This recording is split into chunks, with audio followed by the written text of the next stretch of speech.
Good morning, students. As we are learning micro teaching skills nowadays, today we will be learning skill of questioning. So let's see in detail questioning skill. So questioning is a fundamental skill in teaching learning process.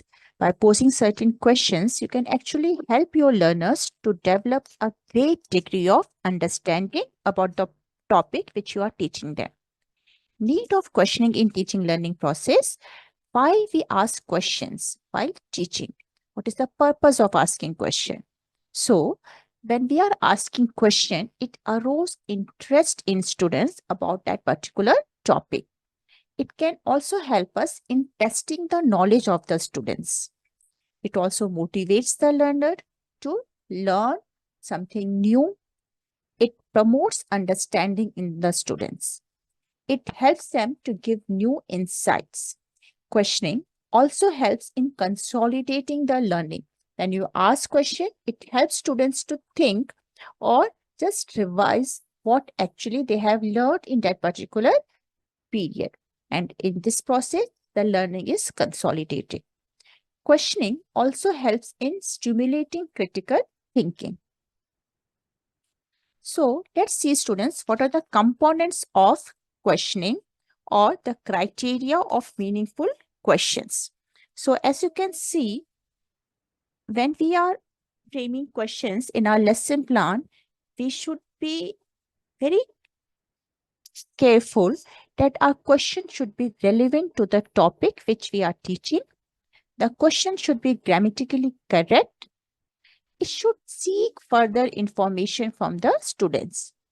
Reinforcement is important. When you are asking question, you should also give reinforcement to your students. And the one of the important criteria or component for questioning skill is refocusing. We will learn more about this. So let's see the structure. Structure of the questions means what actually it involves. It includes grammatical part and the content part of the question. Various criteria for well-structured questions are: it should be grammatically correct. Conciseness means the question should be very concise and should not be vague. It should be relevant to the topic which you are teaching and should be specific. What you actually want to ask your students, the question should be asked in a specific way. Okay, so while framing your question, the structure should be, these parts you have to take care of. Now, the process of asking question. The word process implies the way of asking questions. So while asking question, you should be careful of the speed of asking question. In what speed? It should not be too fast or too slow, because then your students will not be able to understand what actually you are asking. Voice of the teacher is also important. Should not be too loud, should not be too low. Okay. And then distribution of questions. When you are asking questions in the classroom, you should involve all the students in the class. Okay. Because when you are asking questions every time, whenever you are asking question, you are asking to few students, the other students might get disinterested and they will not be attentive in the classroom. And repetition of answers.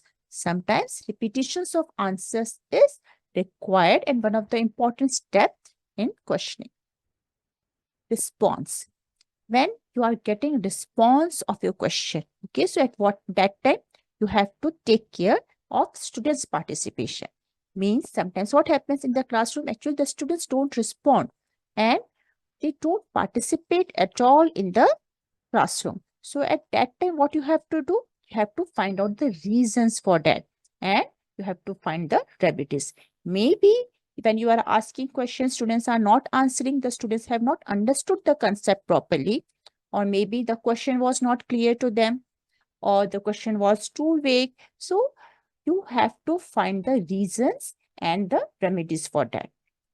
Reinforcement is to give proper response or give feedback to your students. This is important. Otherwise, student won't be interested in giving you response every time. But when you are praising them for their correct answer, they feel motivated. Next time also, they will be motivated to answer you.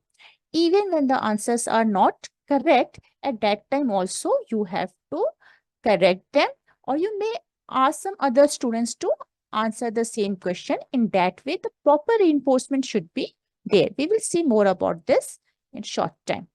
Let's understand, students, what type of questions should be asked. Okay, so we can categorize these into three parts, and they are introductory questions, developing questions, and recapitulatory questions. Means introductory questions are generally asked by set induction, when you are interested in knowing the previous knowledge of the students, how much they are already aware of the particular topic. So those are introductory questions. Now, some questions you ask them while teaching or explaining a particular questions. Those questions are developing questions. And recapitulatory questions are asked at the end of the chapter when you are summarizing the concepts which you have taught on that particular day. Okay, so these questions help students to recapitulate and summarize all which they have learned on that particular day. So these questions, introductory questions or developing questions or recapitulatory questions, how these questions can be? These questions can be thought-provoking. It can be prompting question. It can be information-seeking questions. The questions can be refocusing. The questions can be redirected. It increases critical awareness. The questions can be open-ended or higher-order questions. So let's understand what these actually are. Okay, so prompting. Prompting means what?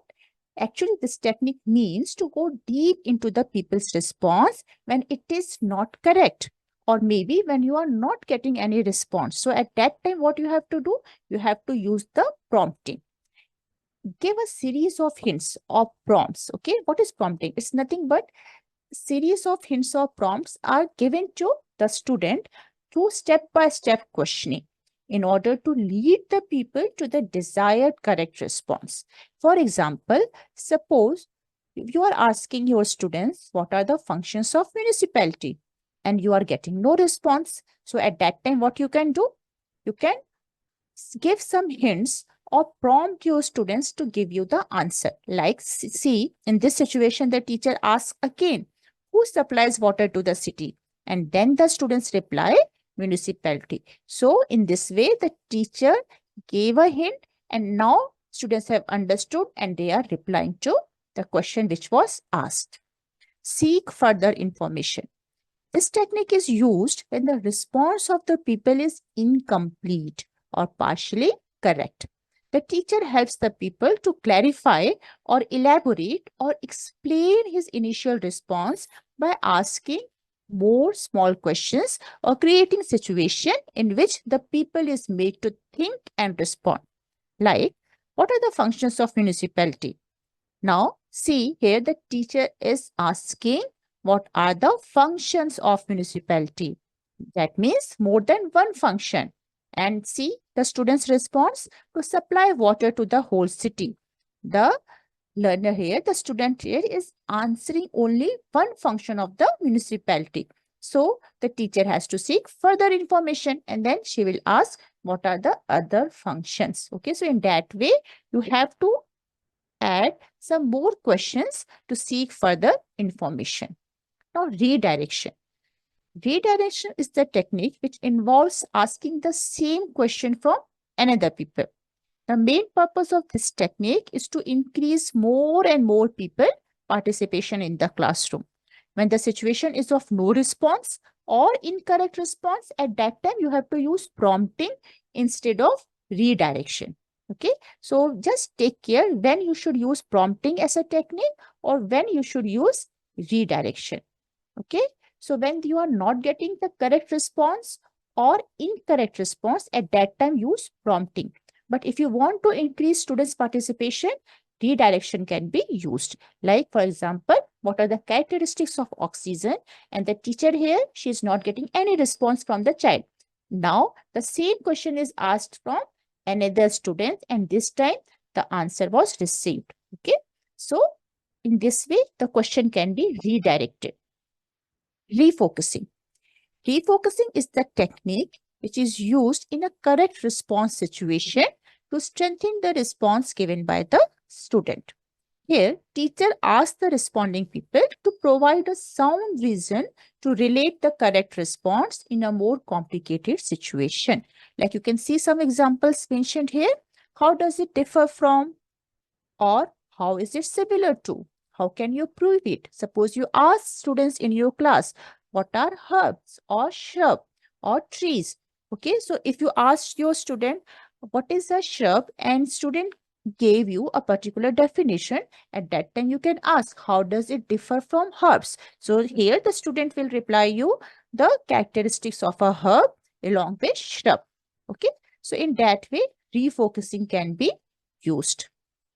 Increasing critical awareness. This technique is used when the people's response is correct. The teachers put higher order questions to stimulate the people to think beyond what the people knows. This involves the how and why and sometimes what type of questions on the point under discussion. You are already aware in our textbook also some higher order thinking questions are mentioned at the end of the chapter. Okay, so after giving the theoretical knowledge, you can ask certain questions which increase critical awareness in students. Like maybe you have taught them or you have discussed them why oxygen is necessary, and then you can ask them why oxygen is necessary for living beings and how oxygen helps in burning. So in this way, they will be learning more about the concept. Now, along with the questions which should be asked, you should also be aware what type of questions which should be avoided or should not be asked in the classroom. Like first is yes or no type of questions. Yes or no type encourages guesswork. It does not require much thinking. For example, if you ask in your classroom, do you know who is our Prime Minister? You will get answer in maybe yes or no. Here the teacher is not asking the name of the Prime Minister. She is just asking, do you know? Okay, so in this case, the students will answer in yes or no. Or when the teacher is showing them a pen and asking, is this a blue pen? Obviously, the students can see the color of the pen and then they will answer in yes or no. So it will not promote students to think much, and the students will answer simultaneously and it will just create chaos in the classroom. So yes, no type of question should be avoided. Now, elliptical questions. What are they? Elliptical questions are the questions that requires completion. For example, Delhi is the capital of, and in this question, all students will answer again simultaneously. So teacher speaks incomplete sentence and many words are omitted. So language will be grammatically wrong, and again, these questions will create chaos in the classroom. So avoid elliptical questions.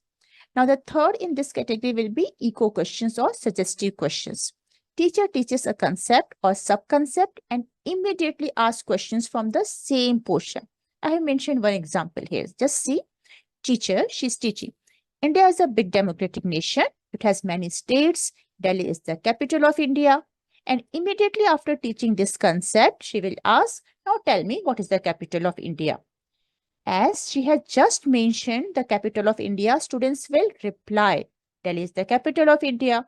And here, the people is asked to repeat the fact immediately after it is told. Okay, so it does not develop any thinking or reasoning in students because they are just reproducing the told facts. So such type of questions, suggestive or echo questions, should be avoided. Rhetorical questions. Rhetorical questions are the statements with interrogative phrases. No thinking involved in this. Teacher puts effect of emphasis over a particular point. Purpose of the teacher is not to get answer from the students. Teacher does not expect answer from the students. Just see this example. Teacher is saying, don't you think it is a complex problem? But this can be solved in different ways. Or teacher says, isn't it a horrible scene in the picture? Surely, even elders will be afraid to look at it. So do you think students, the teacher expects an answer in these two questions? No, she is just making a particular statement with interrogative phrases, and she is not expecting any answer from the student. But when you are asking such questions in the classroom, you might confuse your students at whether they have to reply or not. Teacher in these examples utter two statements with interrogative phrases, as you have noticed. Okay, so what is happening? She does not wait for the replies and continues with the statement. So first of the question was teacher's own idea, and then statements were spoken only to emphasize the points, like in this situation, complex problem, or in this situation, horrible scene. Okay, so it was not asked to get a response. So such rhetorical questions should not be asked in the classroom. Thank you, students. So I hope you have understood what we have important, what type of question should be asked, the components of questioning skill, and the questions which should be avoided in the classroom. I hope you have understood. Thank you, students.